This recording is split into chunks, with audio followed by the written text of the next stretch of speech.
Namaste, ladies and gentlemen. As we continue to pursue excellence in clinical trials, this time through the realm of regulatory expertise, we have a series of 3 instances featuring the former head of clinical compliance at BSI and someone who actively participates on multiple guidance creation and ISO committees, Amie Smirthwaite, and former FDA lead reviewer, Ryan Randall. Amie and Ryan are going to help us understand the nuances of what makes a successful regulatory submission in the EU as well as in the US through the prism of their expertise and experience.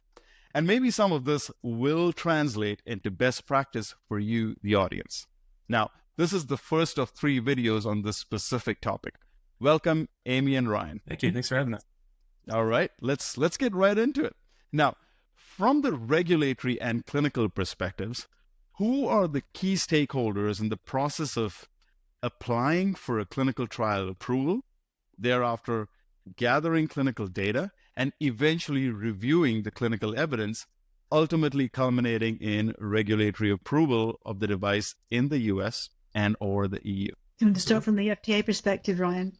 Sure, yeah. So I think, from the FDA perspective and specifically regulatory and clinical, I think, some of the main stakeholders that you want to get involved. Number one, I always recommend engaging with the FDA early, having pre-submissions, and really you want to get some buy-in with them about your clinical study design, or understand if there are any gaps that you need to address and to tweak your trial design. Second to that, I think it's also very important and often overlooked to engage any payers or figure out reimbursement early on, because oftentimes there may be discrepancies in clinical evidence required for FDA approval versus what CMS or any other payers may need for reimbursement. That's an excellent in addition point. to that, it's also very important to ensure that you have buy-in from IRBs, with the centers that you're working with, and also have engaged a good CRO to help you manage all the day-to-day aspects and operations of your clinical trial. And I think there's a lot of parallels with the EU. In the EU system, you've got the competent authorities that you make your applications to. There are efforts to be more harmonized, but the reports we're getting so far is it still is very different because different member states have got different requirements and different ways of looking at things. If you have a study that's going to be undertaken in more than one member state, you can have one competent authority that takes the lead on that. You have also the same issues, like you said, with payers. So very often the sort of health technology assessment bodies are the ones that are determining whether something can be, on the insurance provision, will have different requirements from what is considered to be required from a regulatory perspective. And then it's complicated because you've got, say, 26 member states that may have very different variations. So you have everything, from the NHS, well, I guess it's not NHS anymore, but back when the UK was part of the EU, the single payer model, up to other competent other member states that have multiple different payers. And so the situation is a little bit more complicated to navigate from that perspective. And then at the end of the process, you have you've gathered all your data and the device is ready to be placed on the market. And you've got the notified bodies that are kind of like co-regulators that are effectively like subcontractors to the competent authorities. And then they look at whether you did that study in compliance with the protocol that was accepted by the competent authority, whether it meets the relevant standards and guidance, etc., and whether that whole clinical evidence package demonstrates the device is safe and performs as intended. Right.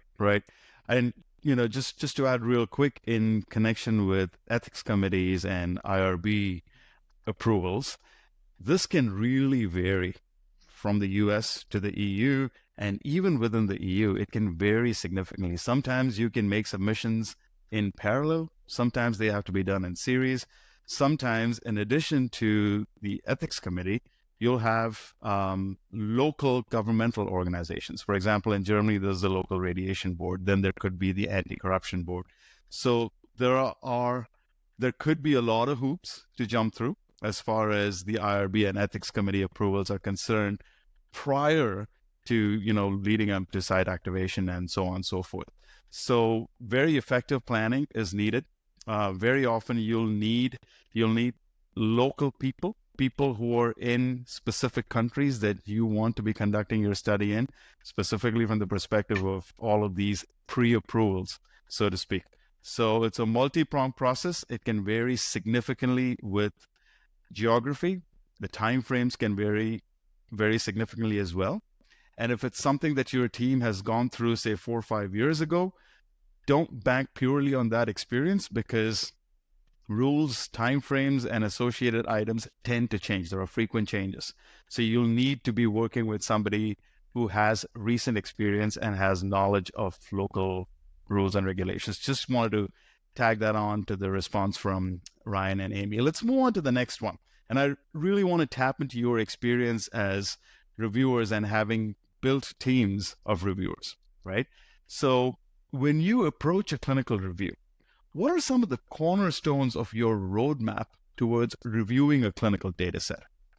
When do you start thinking of what the manufacturer's benefit risk analysis should look like? What are some of your considerations as you approach a review? I think, for me, it really comes down to that basic, what we always used to say at BSI about telling the story. What is the device supposed to do? What are the intended clinical benefits of doing that? So not just the physical function of the device, but what good is it to the patient of doing that thing? What are the risks associated with that procedure or that usage? And, what does the state of the art look like? What outcomes or, what can the patient or user expect to get from that device? So that ultimately what you're looking at is hopefully a clear roadmap that tells you exactly what the device is supposed to do. What is the right thing to measure? What is the standard thing to measure or demonstrate to show that performance requirement has been met? And what is the evidence to show that has been met? And the other thing I think that we look at, depending on the risk classification of the device, is the granularity of data. So generally the higher the risk of the device, and the more likely it is that something could go wrong, say with certain device variants or with certain patient populations, with high-risk populations, the more you want to sort of scrutinize, what does it look like when you look at specific patient populations?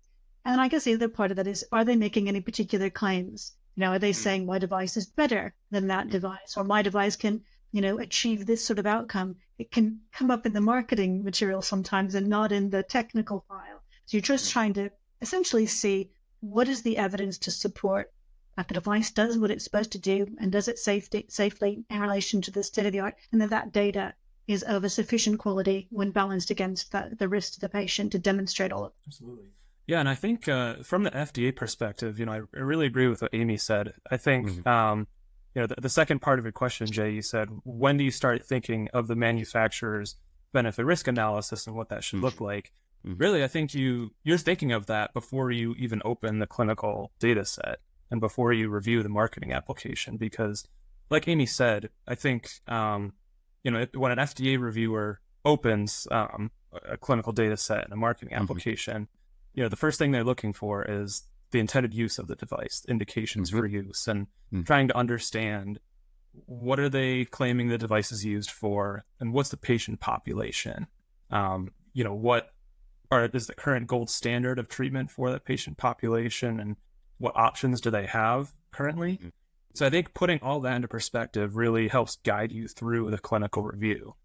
And from there, I think, obviously the reviewers will start looking at some of the high-level data, like did the study meet the primary endpoints? Does it from a high level demonstrate that the device is as safe and effective as they're claiming?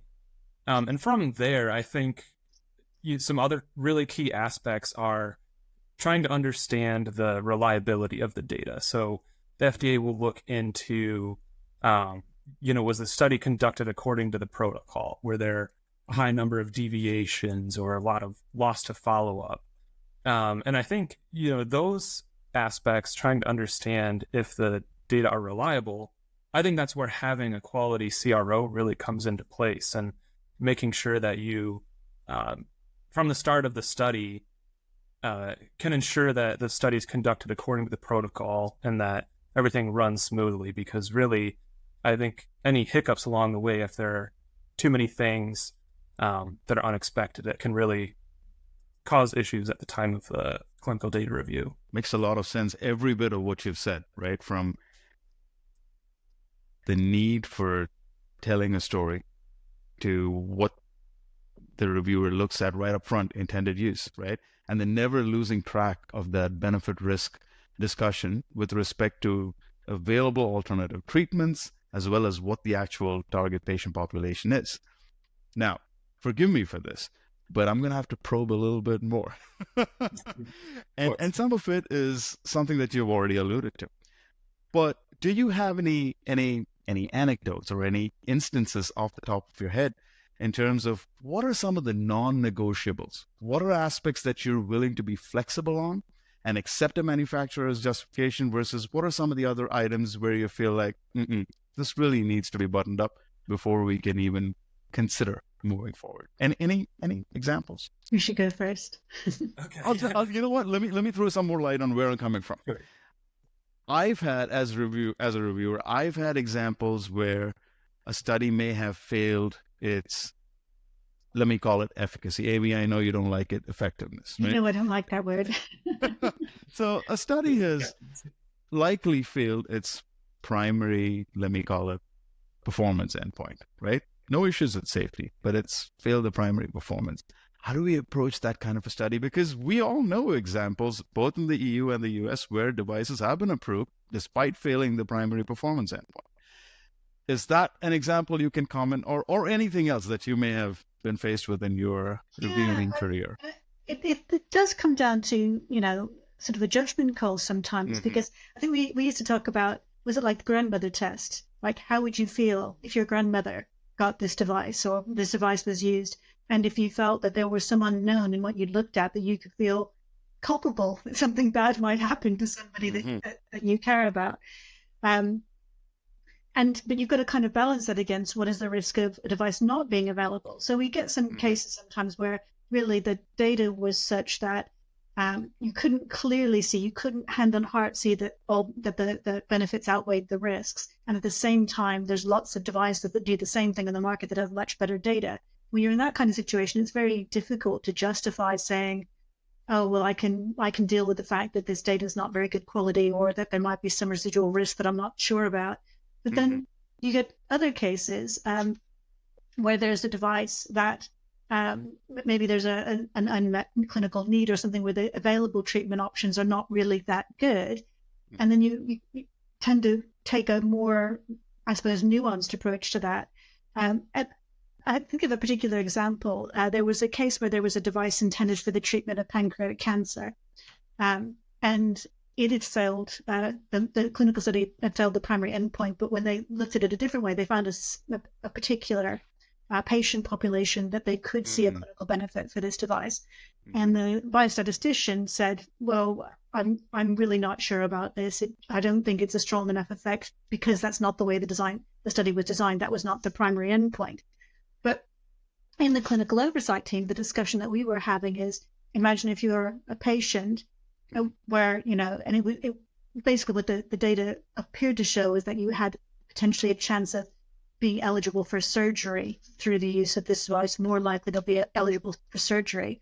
So you've got this terrible, incredibly painful disease. There's no effective treatment out there. There is reason to believe that this device might help you. If looking at it from the patient perspective, I kind of think, wouldn't I like to have the chance of using that device if I were informed? If I said, okay, this is the clinical evidence and here's the weaknesses in it, but it might help you.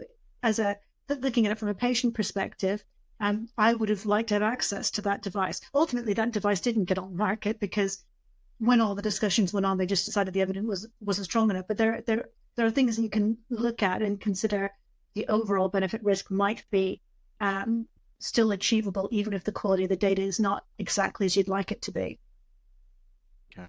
Actually, I just thought of another case. Sometimes it can be really difficult to gather clinical evidence. So like devices that are intended for emergency use, or, so something is intended for use in traffic accidents or in battlefield, and it's really difficult to design a clinical study around that. I don't know how you'd even navigate the ethics on that, but you still want to be able to accept evidence that this treatment option is available to patients. Absolutely. I agree with what Amie said, because I think, when FDA is reviewing a clinical data set, really they're looking at the totality of the evidence and the full benefit risk profile. So I think a lot of times it's hard to say that certain things are non-negotiables, or that, if a study failed its primary endpoint, for example, that there's no chance to getting to market, because I think FDA will always want to look for, I think there's always opportunities to see, do the data set apply to maybe a more limited patient population? Are there certain segments who are definitely receiving a good benefit from the device, and maybe it doesn't perform as well in others, but is there a patient population that benefits from the device, or where the benefits outweigh the risks? And a lot of times, if there's, especially for any conditions that may be life-threatening or irreversibly debilitating, for a lot of the breakthrough devices FDA sees, there can be a good opportunity where, the patient may be willing to take more risk, because the alternate is they don't have any treatment option for a certain condition. So it really depends on the aspect of the device and what the patient population is. But, I think they are always willing to look at the full picture, all of the evidence available, and see, if indications can be limited or applied to certain populations that will benefit most. All right. Okay. Well, let's move on. So let's say for a complex class 3 device, right? I'm trying to understand review dynamics here. How much time is spent analyzing the primary clinical data set? How does the reviewer approach the statistical aspects of clinical data set? And what if, once again, coming back to the point that I was trying to make earlier, what if the manufacturer's study failed its primary efficacy endpoint? I'm thinking there is obviously a role for clinical significance. And the question to you all is, how much does statistical significance play a role in your decision making? It's a loaded question, but I'm just trying to paint the picture for the audience in terms of what all the reviewer has to consider. Yeah, I think my thought is, the statistical significance is very important, but it's not the end all and be all. And the reason I say that is because I know a lot of times at the FDA, when we're looking at clinical data sets, for certain patient populations, there may simply not be a lot of data that can be gathered. So getting clinical significance can be really tricky, especially if a device is intended for kind of maybe a broad patient population or a broad condition.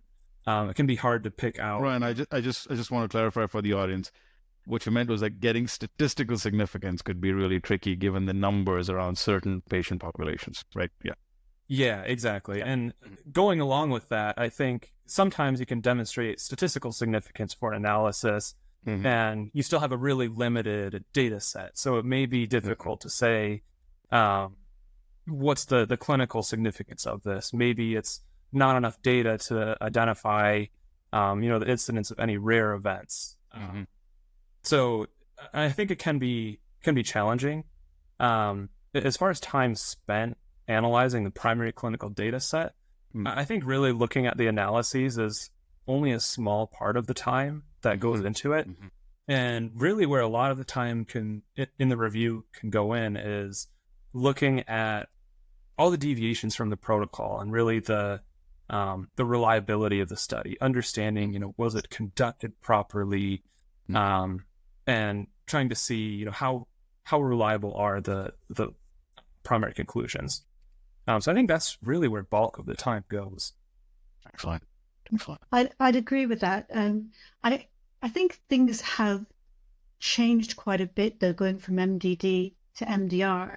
I know particularly under MDD, it was much easier to take that kind of approach and, acknowledge that sometimes there are good reasons why, clinical data set doesn't have statistical significance, and then you can show the device can be expected to perform as intended without that kind of quality of data. But I think under MDR, and when I was at BSI, because everybody who does these reviews, they're scientists. They've done essentially systematic reviews if they've done Ph.D. So they kind of understand how to analyze scientific data. They kind of understand, But I used to generally say, if you're concerned about the statistics of something, if you're concerned about it, unless you're a biostatistical expert, don't try and tackle it on your own. Go to a biostatistician.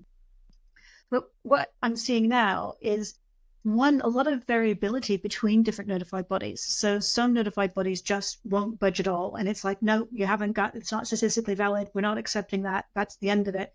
Whereas other notified bodies are taking a more MDD kind of approach to things and saying, oh, well, we've had our clinical experts look at this and they understand why your data looks at this. So the playing field has become a bit more uneven from what I'm seeing now. And then back to your initial question of how much time do you spend on the overall clinical data? I think that's one of those how long is a piece of string kind of questions.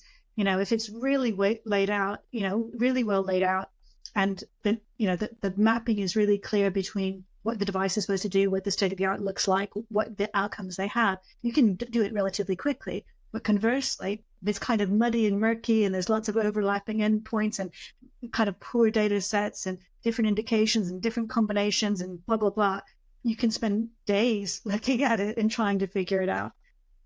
Comes back to how well you tell the story once again, right? Which was the theme at which we started. Great. Well, thank you both for sharing your experience.